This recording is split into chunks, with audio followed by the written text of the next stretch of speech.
Gracias, Steven. Bien, quiero transmitir nuestra experiencia de lo que desarrollamos.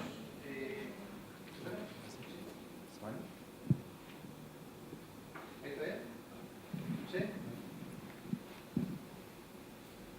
¿Está funcionando para la cámara? ¿Sube de volumen o salto? No, Ahí sí, ok. Ya. De lo que hicimos en Cenabas, ¿qué es lo que es Cenabas? Es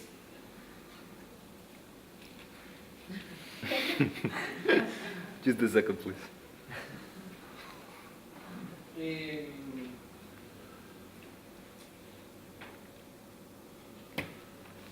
Está poniendo la pila.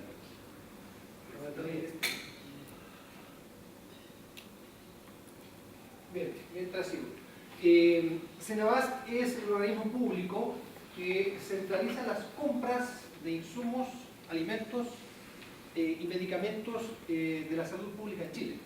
¿Sí? Y el negocio que tenía Cenabas era muy simple, era colectar la compra que requería cada uno de los establecimientos, agrupar demanda e ir al mercado a comprar. Muy simple. Que de hecho acá lo han comentado. Sin embargo, el problema con que se encontró Cenabas era que sus hermanos públicos no le pagaban. Entonces la demanda a un pariente no funciona, ¿sí? Entonces, ¿qué ocurría? Que el Estado año tras año tenía que estar incorporando nuevos recursos, más recursos para que Cenabas pudiese pagarle a sus proveedores y esto pudiese obviamente mantener el abastecimiento. La situación se hizo bien compleja y en algún momento dado incluso se pensó en cerrar Cenabas, bajar la cortina y evitar o reducir o eliminar este punto de acopio de demanda. Casualmente en ese momento se descubrió colusión de las farmacias en Chile. Y fue todo un evento en realidad en el cual se apoyó el que Cenabas continuara viviendo e incluso se presentó en el Parlamento y se aceptó que siguiese operando con una sola condición: cambio en el modelo de negocio. ¿Y en qué consiste el cambio en el modelo de negocio? En dejar de comprar y más bien actuar como intermediario de las compras, o sea, sigue consolidando demanda, compra por mandato a los proveedores o distintos oferentes a través del proceso de licitación y otros mecanismos que tiene, pero quien compra directamente es el usuario final.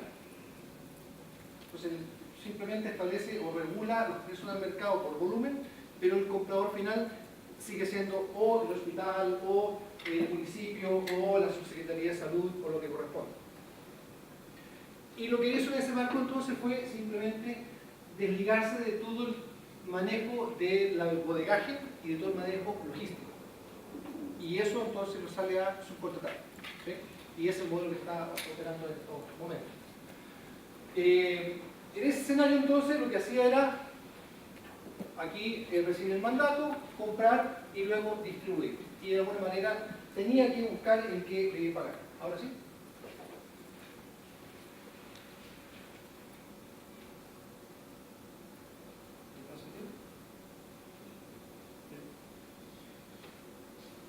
Ok.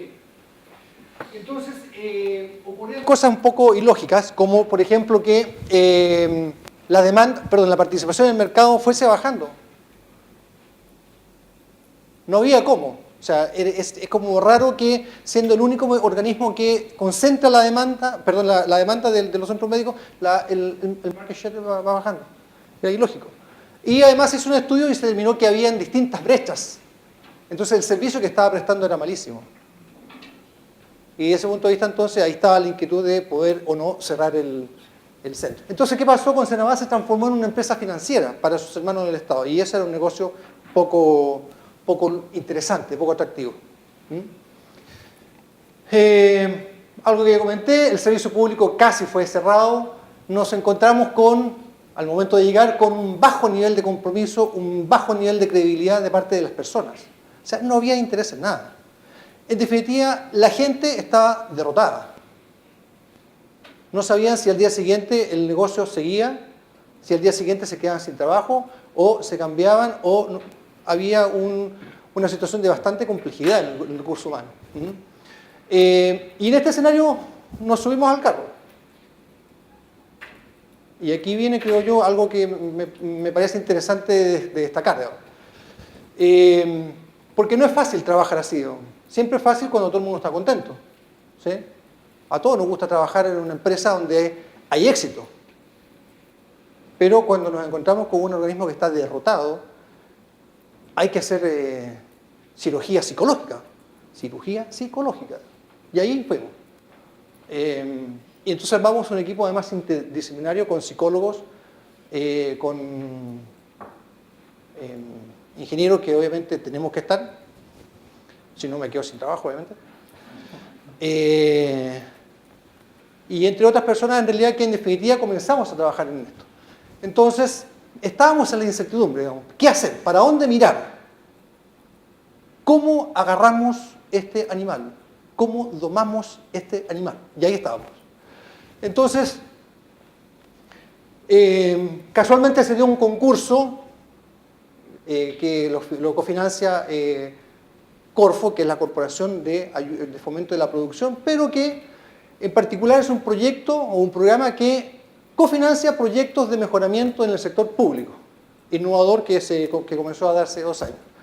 Entonces, nosotros nos acercamos a Cenabast y dijimos, mira, hay un concurso que es para un servicio como en este caso, en que se presenta en forma conjunta con una consultora, en que además el proceso de evaluación lo hace el propio organismo beneficiario, el que va a defender su propuesta de proyecto, recibe un financiamiento del 70% de lo que cobran los pobres consultores, 12 meses y con rendiciones financieras de los recursos que se estaban entregando.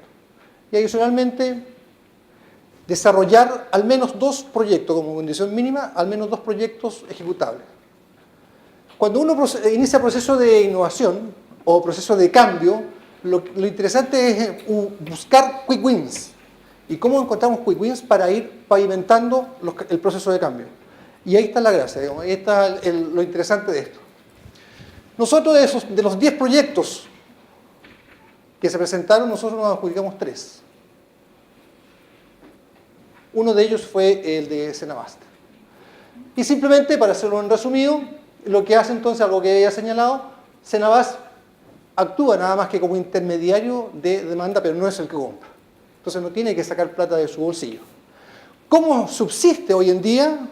Cobra el 6% de comisión por las transacciones que hace. Y debe ser autofinanciable. O sea, el tata fisco, el papá fisco, ya no lo solventa, no lo soporta. Tiene que autosostener su negocio.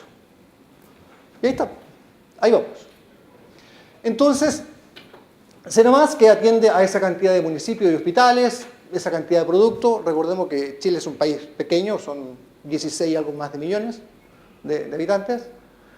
Entonces, con esa cantidad de hospitales ya estamos bien. Cantidad de proveedores, dotación y además centralizada en Santiago. Y, lógicamente, haciendo gestión de contratos por 380 millones de dólares anualizados. Hay cifras que ustedes pueden ver en la página de Cenabast. Entonces, la agregación de la demanda se continuó haciendo, la gestión de compras se continuó haciendo y simplemente apareció ahora la gestión de los contratos. Y de ese tema quiero conversar. Aquí han surgido algunas preguntas. Creo que Solange preguntó algo respecto de qué pasa después. O sea, yo ya compré. ¿Qué he visto yo normalmente? Que se hace mucho esfuerzo para comprar bien. Hay grandes tratados para comprar bien. Tú lo planteabas, se hace mucho esfuerzo, se compra bien, pero después de comprar bien, ¿cómo yo estoy cierto que recibí o tengo que recibir aquello por lo cual estoy pagando?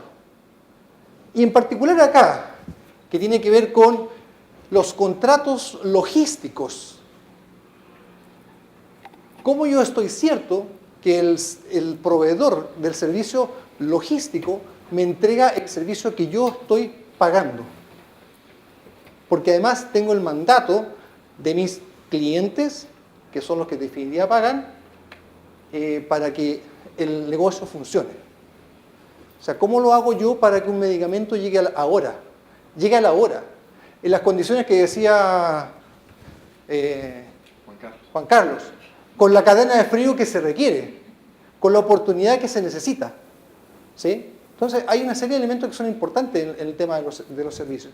Porque un servicio, a diferencia de un bien, es algo que se construye día a día. Yo quiero comprar una copa, la tengo clara. Yo quiero una copa que tenga esta capacidad, este volumen, este color, etc. Pero el bien es algo que se va construyendo día a día. Entonces, día a día lo tengo que estar monitoreando. Día a día tengo que saber cómo se entrega. Si ustedes compran alimentación, también. Porque la persona que entrega el plato de comida, no todos los días se levanta de la misma forma. A veces tendrá problema en casa, habrá peleado con su mujer, habrá peleado o discutido con su esposo, su hijo está enfermo, y eso hace entonces que uno no se levante siempre con la misma cabeza, ¿no? Y eso es lo que hay que ver. Entonces, el foco fue la externalización del servicio. Y ahí, bueno, hubo un aumento lógicamente, de las cosas que se estaban moviendo, con algunos beneficios. Senabas lograba un 22% de beneficio de ahorro, consolidando información, y con el cambio de modelo de negocio y las cosas que armamos, aumentó un 33%. En el proceso en que aún no se estabiliza el cambio. Una vez estabilizado puede ser más atractivo todavía. Entonces, ¿cómo se consolida un negocio así? Difícil, ¿eh? ¿Cuántos puntos blancos, cuántos puntos negros tengo ahí? No es fácil, ¿no? Entonces, hay que ir trabajando día a día. Una lección a destacar es que cuando le damos espacio a la gente lo toma, lo aprovecha.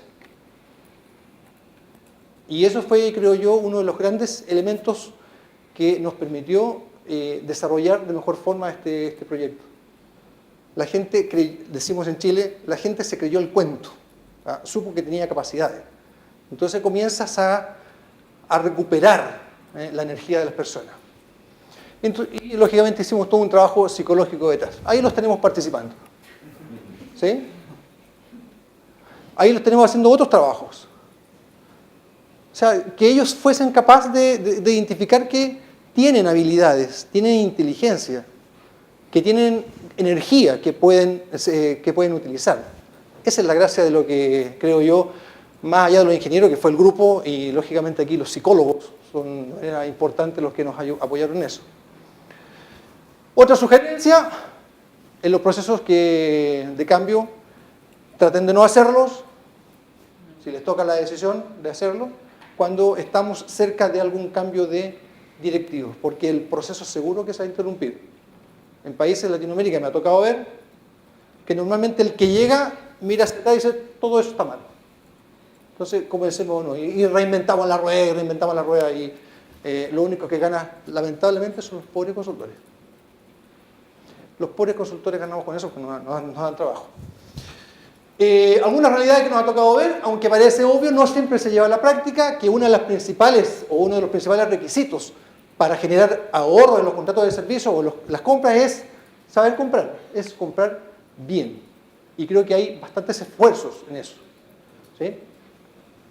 Conseguir entonces que el proveedor sea capaz de crear o de generar o de agregar valor. Otro desafío que tenemos.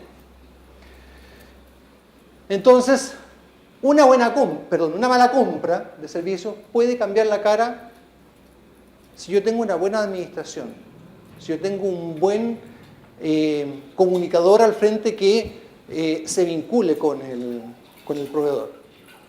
Y sin duda que una muy buena compra, una excelente compra, un excelente proceso transparente, competitivo, con innovaciones, con una serie de valor agregado de parte del proveedor. Si yo tengo al frente un administrador de contrato que es un tarado, seguro que vamos a perder toda esa riqueza que se ha logrado. Y en ese caso, entonces, tenemos una pérdida de valor social.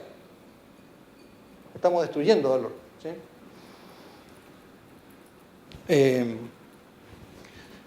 ¿Qué hemos visto también? Una curiosidad, y esto lo hemos visto en el sector público y en el sector privado, es que en ocasiones, como no se hace monitoreo, no se mide cómo se está entregando el servicio, le siguen comprando. El ejemplo que tú dabas de los 3. Acá también lo mismo. ¿A quién le compro? A este que tengo en la base de datos. Pero esa mirada, y ahí la investigación de mercado es muy relevante, le sigo comprando al que tengo acá al lado. Y en ocasiones el tipo tiene un desempeño deficiente. ¿Sí? Y lo peor es que a veces al usuario final no se le consideran, entonces no le preguntan. Y en casos como el de Senamás, en que es el que tiene que monitorear cómo se hace el proceso logístico de entrega, esto es muy relevante. ¿Cómo le llega a una persona que está a 5.000 metros de altura en un pueblo de 100 personas un medicamento en el momento que se requiere? Es parte de la labor de Senamás. Y como no era un operador logístico porque no tenía las competencias, tomaron la decisión sensata, por cierto, de externalizarlo. Entonces, la premisa fundamental en la contratación es la que el proveedor sea capaz de generar valor. No se cumple si no estamos colocando el termómetro para ver cómo va. ¿Y por qué colocar el termómetro? ¿Quién tiene hijos pequeños acá? Yo uso siempre este ejemplo porque a mí me hace mucho sentido. ¿Quién tiene hijos pequeños acá? ¿O quién ha tenido hijos pequeños acá? Todos. Seguro que en alguna oportunidad, ¿no, Steven? Han tenido fiebre, ¿no? ¿Qué has hecho tú como buen padre que eres? Los dejo con la mamá. Bien. Eso es sensatez, ¿no? Bien. Eso es sensatez. Bueno, a mí me tocó el otro caso. Mi hija chiquita tenía fiebre en un momento dado y después de varios días, cariñosamente me dicen, te toca. Y me tocaba ir a ver cómo iba la fiebre de mi hija más chiquita. 39 algo de fiebres, y ahí estaba bastante complicado. Entonces, ¿qué hice yo? Padre preocupado, tomé a mi hija, la llevé al baño, puse en la tina agua sin frío, agua quitada de hielo, decimos allá, y 3 de la mañana comencé a jugar con ella. Entonces, ahí medí temperatura en un momento dado, bajó la fiebre a los 39 hasta 38,5. 39,5, 38,5. ¿Sí? Entonces la tomé, la llevé a su cama, compresas de toallita en la cabeza, en el estómago, algunas otras cosas, algunos medicamentos, cataflán para bajar la fiebre, ese tipo de cosas. Bien, 37. ¿Qué hice yo a partir de ahí? ¿Me fui a dormir? No, pues. No. ¿Qué es lo que hay que hacer en esos casos? ¿Y qué es lo que hice durante un buen largo rato? Colocar el termómetro. ¿Y por qué colocaba el termómetro? Exactamente. Para hacerle seguimiento. ¿Por qué? Porque tomando la temperatura, yo voy a tener un dato. Con el dato, yo obtengo información. Y con la información, yo tomo decisiones. Entonces, si la temperatura volvía a subir por sobre lo que es adecuado, nuevamente otro baño, más cataflán o simplemente irse a la clínica. Entonces, yo gestiono en función de la información que poseo. Entonces, por eso es importante colocar el termómetro para el monitoreo y saber cómo se está entregando el servicio. Y si no pongo el termómetro, el que siempre gana es el proveedor. Yo aquí hago un mea culpa, siempre lo hago, porque yo soy un proveedor. Siempre el que gana es el proveedor, y no siempre el que gana es el comprador, el Estado en este caso. ¿Qué vimos o qué hemos visto en muchas oportunidades? Incluso años atrás en Chile hicimos un estudio de mercado para ver más que un estudio de mercado, era saber cómo se administran los contratos en el sector público. Ninguna diferencia con el sector privado. Los mismos errores. Seguimiento insuficiente o inexistente, un enfoque eminentemente financiero. O sea, tengo que gastar 10, he gastado 3, me quedan 7. Pero eso no sirve de mucho, ¿no? Información que no está integrada, vale decir, tengo distintas fuentes de información y si ya me cuesta ver una, tener 3, 4, 5, 6 fuentes de información, poco seductor, ¿no? Y yo vivo en base a la seducción. Ausencia de registro sistemático de información, o sea, lecciones aprendidas aquí, nulo, cero. Diversas fuentes, ya lo comenté, desaprovechamiento de las lecciones aprendidas y desconocimiento en los administradores de contrato de los alcances, restricciones o prohibiciones que tiene el contrato. Salimos a preguntar, 5 o 6 personas, y dijimos, ¿cuáles son las características o las cosas invalidantes de tu contrato? Y en Chile decimos, manito de conejo, sí. No lo sé, digamos. Y eso tiene que ver con que no hay un conocimiento de los contratos. Sí, por favor, dale. Sí, dale. Yo aprovecho de... Sí. Ya lo habíamos conversado, ya que ella hacía preguntas yo tomaba agua. ¿No? Ok. No, este tema justamente es medular porque en realidad cuando digamos falla en la ejecución de un contrato uno pone el énfasis en el proveedor. Y yo también pongo énfasis, tengo que aclarar que somos una oficina de compras centralizada que nació luego de conocer que existía Cenabast en Chile. Dijimos, wow, es una experiencia lindísima aplicar. Pero tenemos el modelo, siempre tuvimos el modelo de negocio que tú estás implicando ahora, que es compra por cuenta y orden de terceros sin involucrarnos en la gestión financiera. Pero no me quiero perder, lo que quiero consultarte es, este diagnóstico también ocurre. Teniendo en cuenta entonces que en esto de la compra está el proveedor y están los organismos, ¿hay compromisos de gestión de los organismos? Porque todo esto no puede ser un acuerdo de voluntades. O sea, ¿cómo lográs? Digo, capaz que ya lo vas a decir después, pero mi preocupación es con los organismos, ¿verdad?, a los cuales ustedes le compran, a los cuales Cenabast compra. ¿Cómo se concreta ese servicio por parte de Cenabast? ¿Hay compromisos de gestión firmados? ¿Es informal? ¿Entendés la pregunta? Sí, okay. Sí, hay compromisos y lógicamente que el 6% que cobra Cenabast a sus clientes no es gratis. Y hay compromisos formales establecidos, porque adicionalmente, además tiene que ver con el incremento en la participación en el mercado que pretende Cenabast. Si tú recibes un mal servicio, los hospitales, los municipios pueden hacer e ir a comprar directamente. Lo pueden hacer. Pero en esos compromisos de gestión, ¿cómo resolvés estos problemas que estás ahí, si que te entiendo bien la pregunta ahora, vienen más adelante algunas herramientas con las cuales entonces tú has podido mejorar el desempeño de los proveedores. Eso también estaba coordinado, que me dieran la pregunta. Aquí ya lo traigo ya. Sí. Entonces, con eso, con este escenario, digamos, en que tenemos todas estas deficiencias y otras más, porque aquí también hay que mencionar que el rol que cumple el administrador del contrato es importante. Simplemente a modo de caricatura, digamos, pero si yo soy administrador de contrato y no me sé comunicar o soy autista, difícilmente yo voy a poder transmitir que tengo problemas de abastecimiento.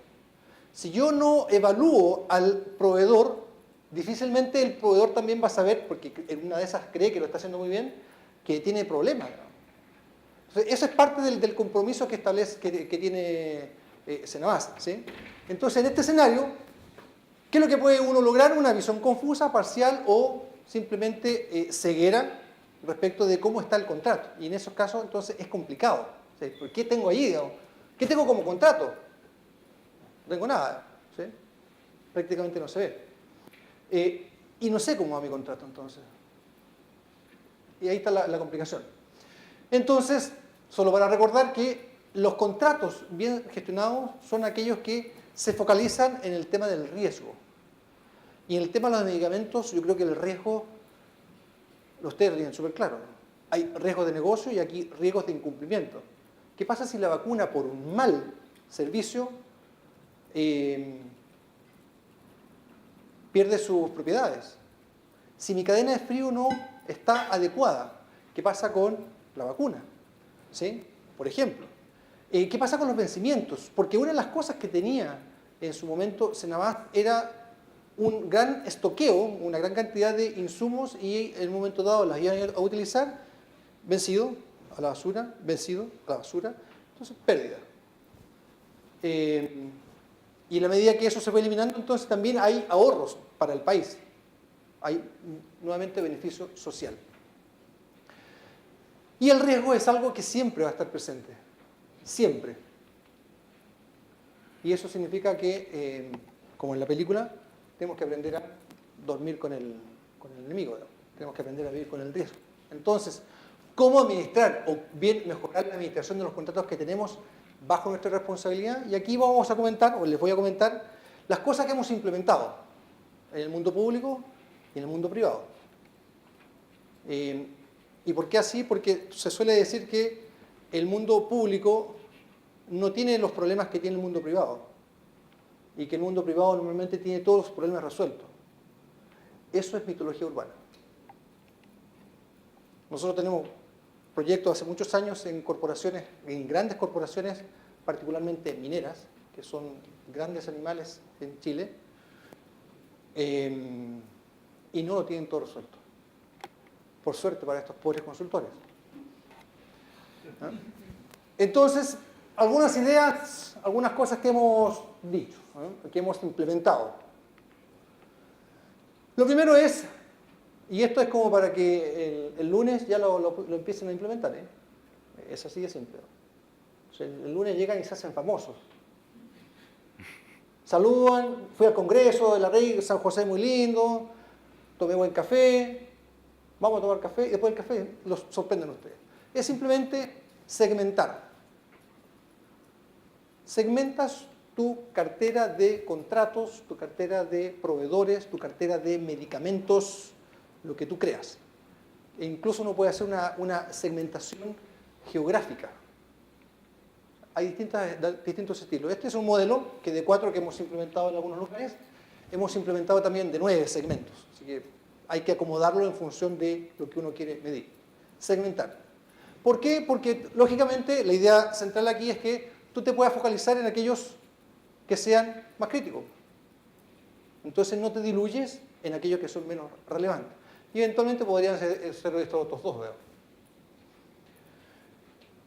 ¿Cómo se define la segmentación? En base a distintas variables que dependen de cada caso.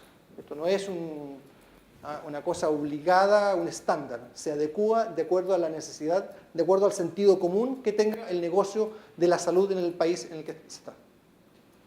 ¿Sí? Nos ha tocado ver simplemente que en algunos casos acá se considera el riesgo y acá la variable tiempo. O la variable tiempo y aquí la variable monto del contrato. Lo que ustedes quieran, lo que a ustedes les haga sentido. Definiría cuál es lo relevante, ir solo a lo relevante. Entonces uno distribuye de esta manera la cartera de contratos o la cartera de medicamentos o lo que uno quiera o lo que uno requiera para poder focalizar el esfuerzo en aquellos que son más complicados. Luego de eso, definir ámbitos de monitoreo. Y es simplemente saber qué me interesa del contrato que me están entregando. Hemos visto en general los contratos tienen 5 grandes ámbitos, incluso los de salud, y aquí simplemente tengo que ver cuál de estos es más relevante. También este es otro modelo, si yo necesito 3, utilizo de estos 3. Es como un balance scorecard. No hay ningún teorema matemático, ningún dogma filosófico que me diga que tengo que utilizar las 4 perspectivas de Kaplan y su amigo Norton. Así como no hay ningún teorema tampoco que diga que necesariamente tengo que usar las 5 fuerzas de Porter.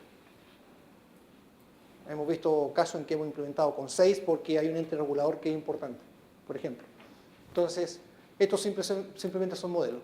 Y en cada uno de estos ámbitos, entonces, uno define ciertos indicadores. En función a aquello que te hace sentido, ¿no? No crean que todos estos indicadores son lo necesario. No. Poco pero bueno, decimos en Chile. Poco pero bueno. Centrado en el negocio. Que te dé luces como para que sea el termómetro que te diga cómo va la fiebre, si el paciente tiene fiebre o no. Eso es lo que hay que buscar. Para no perder el incentivo entonces de monitorear un contrato, la cantidad de indicadores debe ser reducida, manejable, seductora. ¿Sí? ¿Tú alguna vez, Héctor, andabas?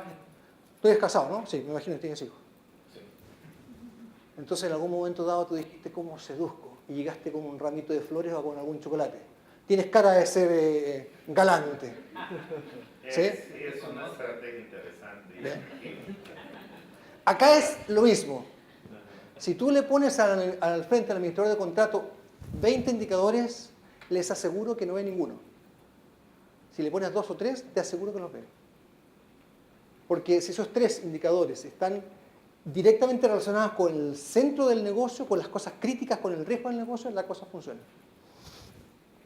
A centrarse entonces en más relevantes para que la organización tenga que velar única y exclusivamente por aquellas cosas que son las más críticas, las variables más relevantes, aquellas que generen información útil, no tener un mar de datos, tener información útil que te permita maniobrar. Imagínate que eres el piloto que va conduciendo el avioncito.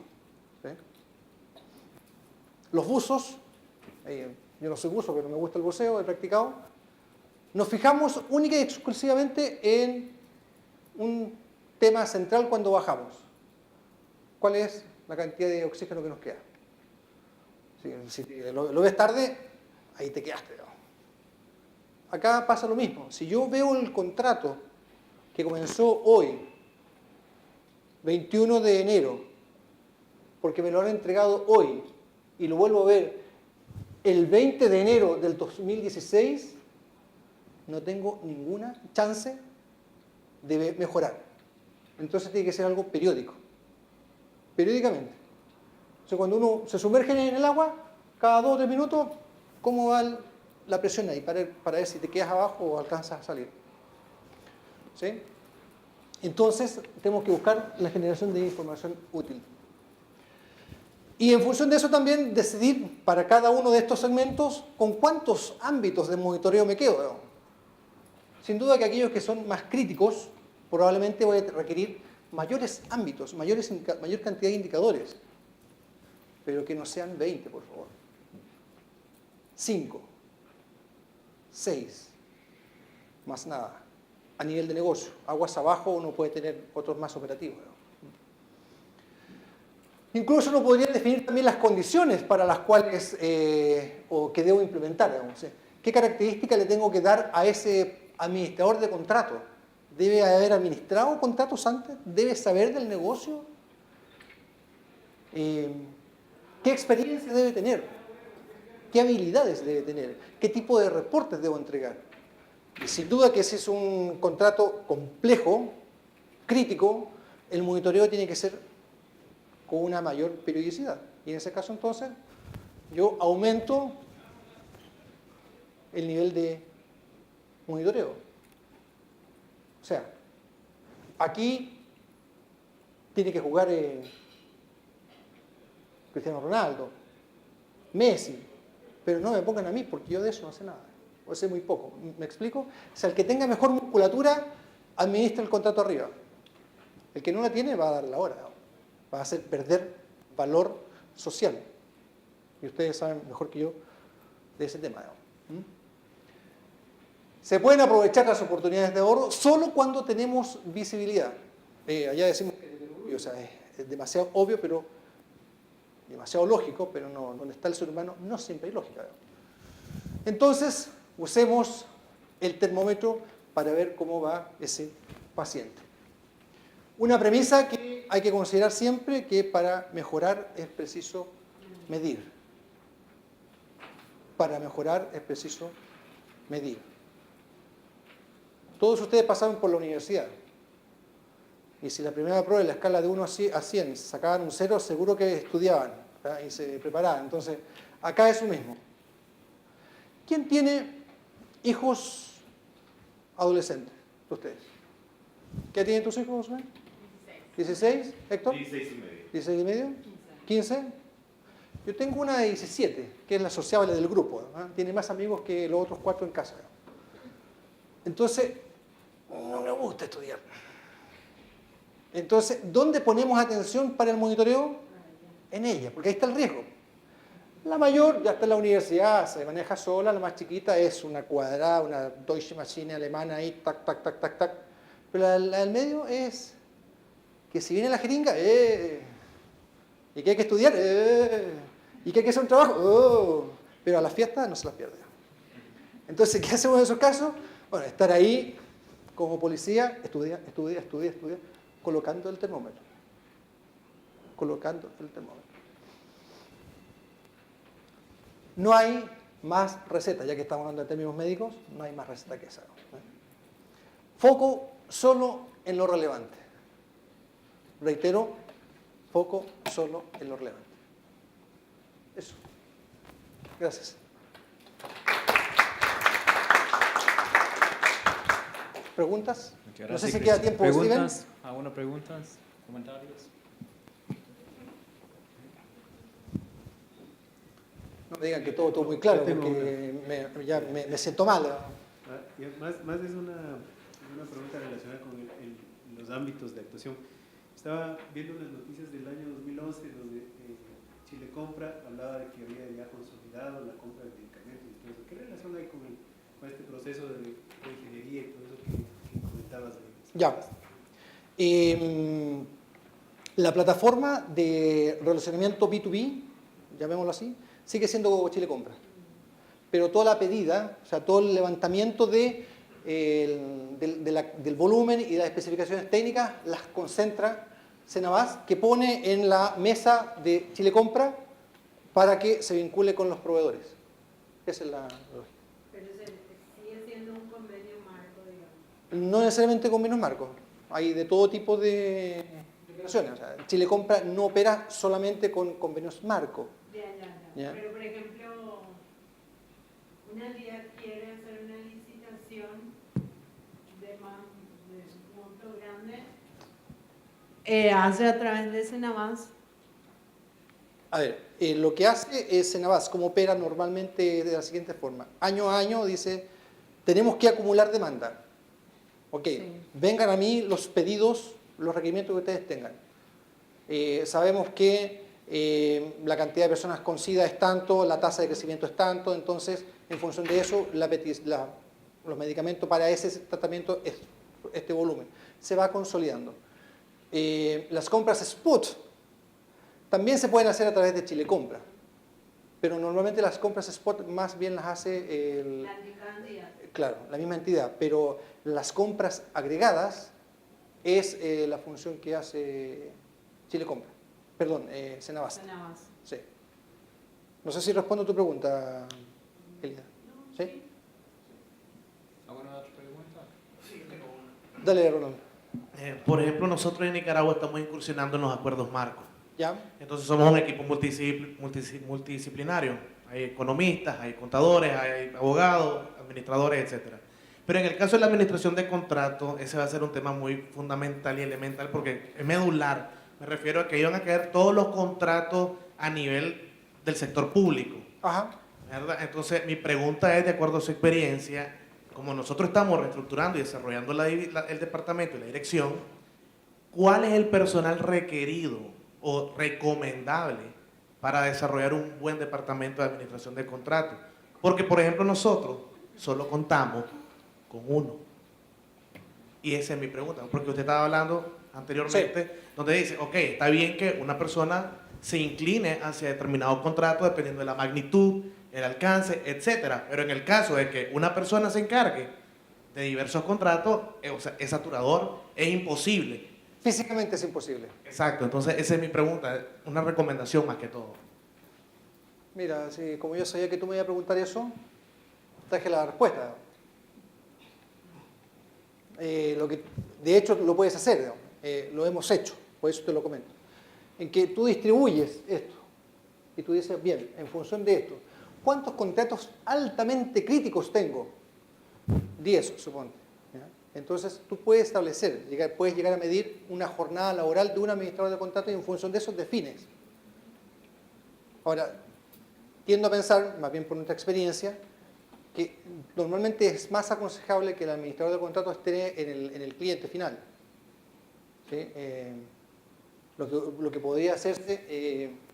Son verificaciones a los contratos sí. que manejan los administradores de contratos. Lo que hemos hecho en algunas oportunidades es que tú pones una especie de supervisor, un observador en el lugar, en el hospital, en el municipio, y pones un back office detrás que es el que está alimentando al organismo que dice, mira, así ha sido el monitoreo del proveedor, va bien, va mal, de los recursos que habíamos establecido, te hemos entregado 15 de las 28 unidades que habíamos comprometido, estamos recién en marzo y el resto del año probablemente te vas a quedar sin abastecimiento y en esa conversación el del hospital podría decir, no, lo que pasa es que nosotros tenemos un consumo bastante hasta mayo y de ahí para adelante el consumo es mínimo, entonces ahí hay una comunicación, una conversación.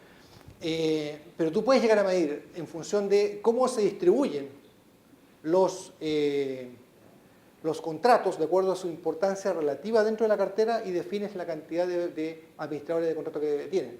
Incluso, si tú llegaras a decir, es que acá, por ejemplo, se requiere un administrador de contrato con buena musculatura, uno muy potente, con mucha experiencia y que va a consumir el 30% de su tiempo en eso, tú puedes complementar el 100% de su jornada con algunos otros contratos. Incluso también uno podría pensar y ser bastante más ambicioso y decir, estos contratos que son de muy poca importancia, se los doy a un tercero para que los administre. Y no los administro yo. No me diluyo, no diluyo mis pocos recursos de administración en aquellos que son poco relevantes. Aquí sí que está lo complejo, quizás en esos tres, digamos. Y eso también depende, pensando solo en este modelo, si uno tiene un modelo de 9 segmentos o de 6 o lo que tú quieras, puede ser un poco más simple todavía el cómo tú llegas a dimensionar la cartera de administradores de contratos. Una sugerencia, porque cuando uno plantea esto dicen, oye, pero que tengo que aumentar la cantidad de personas, tengo que aumentar la planta, no tengo recursos. Entonces veamos internamente cómo están las capacidades que puede haber como para que alguien administre, sin tener que aumentar la cantidad de administradores de contrato. Entonces, y ese es un concepto de innovación, aprovechamos las capacidades internas, se pone un back office que apoye y tienen el tema resuelto. ¿Más preguntas? Sí. Daniel. Daniel.